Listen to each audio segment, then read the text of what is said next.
Welcome back to Time News TV. Today we bring you the latest updates on celebrities who sadly passed away. Join us as we look back on their lives, their achievements, and the legacies they've left behind. Don't forget to like, share, and subscribe to our channel so you never miss a story from Time News TV. Paul Pressler, born on June 4, 1930, in the United States, was an American politician and judge who played a significant and controversial role in both Texas politics and the Southern Baptist Convention. Over the course of his long career, Pressler became known not only for his judicial work but also for his deep involvement in the conservative political and religious movements that shaped the late 20th century. Pressler first entered public office as a Texas state representative for Harris County, serving from January 8, 1957 to January 13, 1959. At the time, he was elected as a Democrat, a reflection of the political landscape of Texas during that era.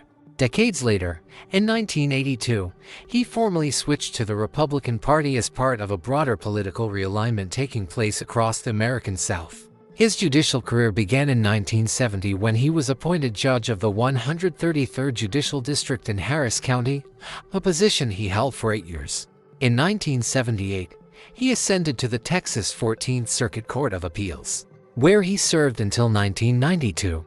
His influence in the legal community was substantial, but his impact was felt even more strongly within religious circles. Pressler is perhaps best known for his central role in the conservative resurgence within the Southern Baptist Convention, which began in 1978. This movement successfully shifted the denomination toward theological conservatism, affecting leadership, seminaries, and congregational life nationwide. His efforts made him a prominent figure in religious political activism. In addition to his judicial and religious influence, Pressler served as president of the Council for National Policy (CNP) from 1988 to 1990. The CNP, known for its secrecy and political influence, has been described by the Southern Poverty Law Center as a place where mainstream conservatives and far-right extremists intersect. In her 2021 book Shadow Network, and Nelson argues that Pressler encouraged Republican leaders to adopt the same strategic methods used in the Southern Baptist Convention to gain control of the federal government. Pressler's legacy, however, is also marred by serious accusations of sexual misconduct and assault from at least 7 men, including individuals who were minors at the time of the alleged incidents. These accusations cast a long shadow over his public achievements. Paul Pressler died naturally at the age of 94, leaving behind a complicated legacy marked by political influence, religious activism, and significant controversy. Edward Carroll Stone, born on January 23, 1936, in the United States, was a pioneering American space scientist whose work helped expand humanity's understanding of the solar system and beyond. Widely respected for his leadership, intellect, and decades of contributions to astrophysics, Stone became one of NASA's most influential scientific figures. Stone began his career in 1961, conducting cosmic ray research using the Discoverer satellites. His early work quickly established him as a rising figure in space science. Shortly after, he joined the California Institute of Technology Caltech as a research fellow, becoming a full faculty member in 1967. Over the years, he rose through the ranks, eventually being appointed a professor of physics in 1976 and later named the Morrisroe Professor of Physics. His administrative leadership at Caltech was equally impactful. From 1983 to 1988, Stone chaired the Division of Physics, Mathematics, and Astronomy, guiding research initiatives and supporting major scientific advancements. He also served as the director of the Caltech Space Radiation Laboratory and held the position of vice president for astronomical facilities. Additionally, he played a major role in the International 30-meter Telescope project, serving as vice chair of its board of directors. Stone's most defining contribution came in 1972, when he was appointed project scientist for NASA's Voyager missions, which would ultimately become one of the most groundbreaking space explorations in history. He was also the principal investigator for the Cosmic Ray System experiment on both Voyager 1 and Voyager 2, as the missions delivered stunning discoveries from Jupiter's storms to Neptune's winds and eventually interstellar space. Stone became the public voice of the Voyager science team.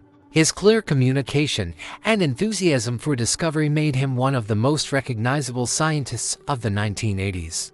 Throughout his career, he served as principal investigator for 9 NASA spacecraft missions and co-investigator on 5 others, shaping scientific exploration for generations. Edward Stone passed away at the age of 88 after a short illness. His legacy lives on through the Voyager spacecraft, still traveling beyond the solar system, and through the countless scientists and students inspired by his leadership, curiosity, and dedication to expanding human knowledge.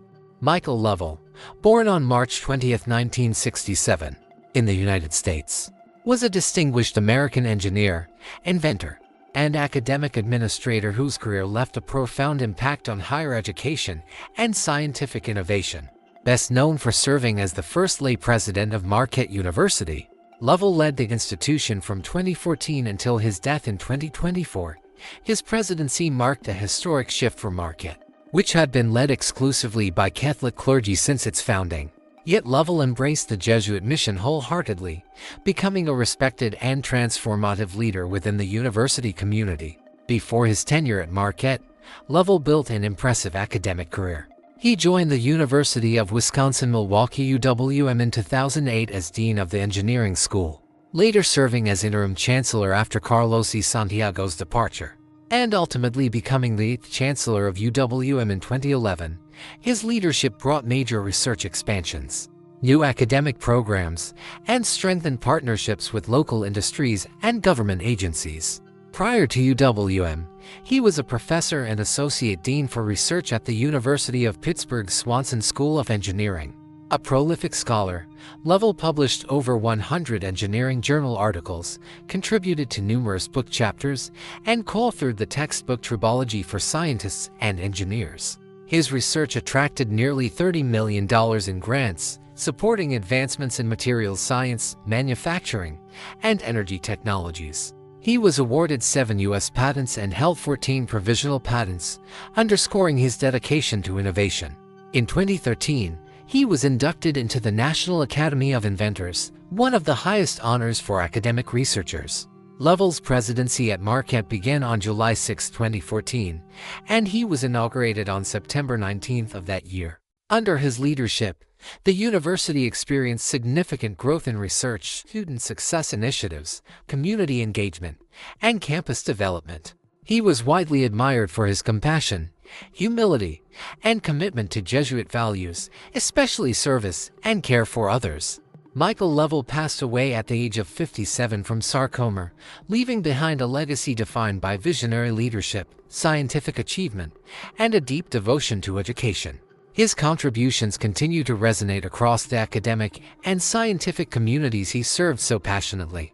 Bob Harris, born on May 28, 1946, in Northampton, England, is a legendary British broadcaster best known as Whispering Bob Harris, with a career spanning more than 5 decades. Harris has become one of the most respected and beloved voices in UK music journalism. He first rose to prominence in the 1970s as the host of the Old Grey Whistle Test on BBC Two, where his calm delivery, thoughtful interviews, and passion for emerging talent made him a cultural icon. Harris championed countless artists long before they found mainstream success, helping to introduce audiences to acts such as Bob Marley, Elton John, Emmylou Harris, and RM. His influence carried into radio as he became one of BBC Radio 2's signature presenters, hosting Bob Harris Country, Bob Harris Sunday, and numerous special programs that celebrated Americana, country, and singer-songwriter genres throughout his life. Harris has remained deeply committed to discovering and supporting new talent. He founded the Whispering Bob Broadcasting Company WIBC and later created Under the Apple Tree Sessions, an acoustic performance series that highlights new musicians alongside established artists. These sessions have become a beloved platform for roots and country performers across the UK and beyond. Regarding his health, Bob Harris has openly shared that he faced significant health challenges in recent years. In 2007, he survived a major battle with prostate cancer, undergoing treatment and later becoming an advocate for early detection and men's health awareness. In 2019, he experienced a severe aortic tear that required emergency medical intervention. The incident was life-threatening, but Harris recovered and gradually returned to broadcasting. As of now, he is alive, stable, and continuing to work, though with a lighter schedule to prioritize his well-being. He remains active on BBC Radio 2 and continues hosting live sessions, appearing at festivals, and supporting emerging musicians. Despite past medical scares, Harris has maintained a positive outlook, frequently expressing gratitude for his recovery and for the continued support of fans, colleagues, and family. His resilience and dedication have only deepened his standing as one of the most influential and cherished figures in British music broadcasting. Brad Pitt has recently opened up about his ongoing struggle with prosopagnosia, commonly known as face blindness, a neurological condition that makes it difficult for him to recognize faces, even those of people he has met multiple times. Although Pitt has never received an official medical diagnosis, he strongly suspects he has the disorder based on years of experiencing social difficulties tied to facial recognition. In interviews, including one with GQ, Pitt explained that his condition often leads to uncomfortable misunderstandings. He sometimes fails to recognize people he has had meaningful conversations with, causing them to assume he's being dismissive, uninterested, or self-absorbed. He shared that he tries to be honest about his struggles, but explaining the issue sometimes makes situations even more awkward. As a result, Pitt often prefers to stay home or avoid large social gatherings to prevent inadvertently offending others. Despite these challenges, Pitt expressed gratitude for people who understand his situation and help him navigate social interactions. However, he still frequently feels misunderstood, noting that many mistake his inability to recognize faces for aloofness or ego. Medical experts affirm the legitimacy of Pitt's experiences. Dr. Leah Kroll of Temple University Hospital confirmed that prosopagnosia is a real neurological condition involving disruption in the brain's facial recognition systems. Its severity varies widely. Some people may simply struggle with recognizing acquaintances, while others fail to recognize close friends, family members, or even their own reflection. Dr. Kroll noted that people with prosopagnosia often appear distant or unfriendly, when in reality they are dealing with a genuine cognitive impairment. Pitt has expressed interest in undergoing formal testing to confirm whether he does have prosopagnosia. By speaking publicly about his experiences, he hopes to raise awareness and help others who might face similar challenges but feel misunderstood. His openness also sheds light